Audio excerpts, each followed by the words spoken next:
கோதுமை மணி மண்ணில் விழுந்து மடிந்தால்தான் மிகுந்த விளைச்சலை அளிக்கும். இயேசு கிறிஸ்துவில் பிரியமான சகோதர சகோதரிகளே, இன்றைய தினத்திலே நாம் புனித ஜான் தி பிரிட்டோ, தமிழிலே அருளானந்தர் மறைப்பணியாளர், மறைசாட்சி அவருடைய விழாவை நாம் சிறப்பிக்கின்றோம். அவருடைய வாழ்வும் இன்றைய நற்செய்தியுடைய வாசகமும் மிக ஒரு சேர போவதை நாம் பார்க்க முடிகின்றது. கோதுமை மணி, அவர் தன்னை ஒரு கோதுமை மணியாக மாற்றிக்கொள்ளுகின்றார். கடவுளுக்கு உகந்த ஏற்ற ஒரு பலிப்பொருளாக நாம் கடவுளுக்கு புகழ்ச்சி பலியாக நம்மை செலுத்துவோம் என்று இன்றைய முதல் வாசகத்தில் சொல்லப்பட்டது போல, அவரும் தன்னை கடவுளுடைய பணிக்காக தன்னை தயாரித்துக் கொள்ளுகின்றார்.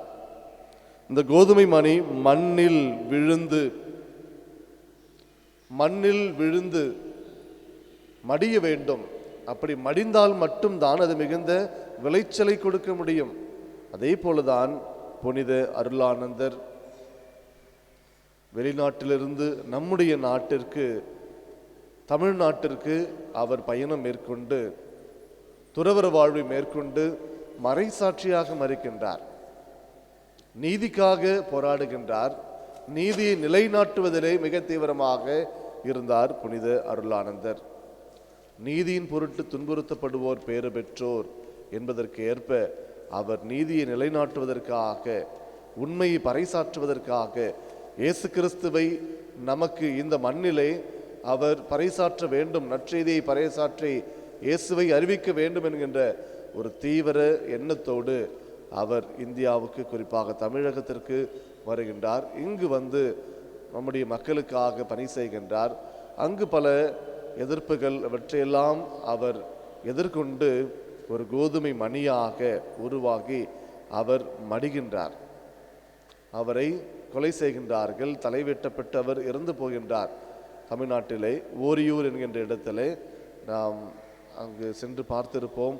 அந்த மண் இன்றளவும் சிவந்த இரத்த மண்ணாக இன்றளவும் அது இருக்கின்றது. எண்ணற்ற புதுமைகள் அங்கு நடைபெற்று வருகின்றது. அவர் எந்த அளவிற்கு இயேசுவுக்காக தன்னுடைய உயிரையும் கொடுக்க தியாகம் அவர் துணிந்தார் என்பதை நம்மால் பார்க்க முடிகின்றது. இப்படி அந்த ஒரு கோதுமையாக புனித அருளானந்தர் மடிகின்றார், இந்த மண்ணிலே மடிகின்றார். அவர் கிறிஸ்துவுக்காக தன்னுடைய உயிரையும் கொடுக்கக்கூடிய அளவிற்கு அவர் தன்னை தியாகம் செய்கின்றார். அப்படி மடிகின்ற பொழுதுதான் மிகுந்த விளைச்சலை கொடுக்கும். அப்படி மடிந்த புனித அருளானந்தர் அவர் எண்ணற்ற புதுமைகளை செய்கின்றார். அவருடைய இடத்திலே நடக்கின்றது.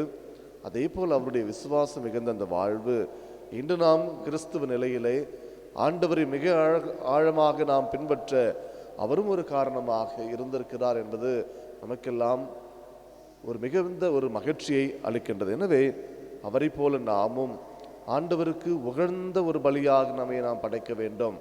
கோதுமை மணியாக கிறிஸ்துவுக்காக நம்மை இழந்து தியாகம் செய்து பிறருக்காக, ஆண்டவருக்காக நம்முடைய வாழ்வை தியாகம் செய்யக்கூடிய அளவிற்கு நாம் நம்மையே மாற்றிக்கொள்ள வேண்டும் என்பதை உணர இன்றைய திருவழிபாட்டு வாசகங்களும் இன்றைய புனிதரும் நமக்கு அழைப்பு விடுக்கின்றனர்.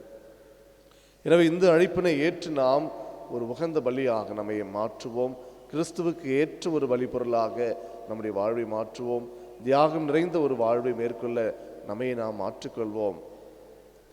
எவ்வாறு புனித அருளானந்தர் விளங்கினாரோ, தன்னையே இந்த கோதுமை மணி போல அவர் மடிந்து விளைச்சலை கொடுத்தாரோ, அதே போல நாமும் சிறந்த நிலையிலே அவரை போல வாழ முயற்சி செய்வோம்.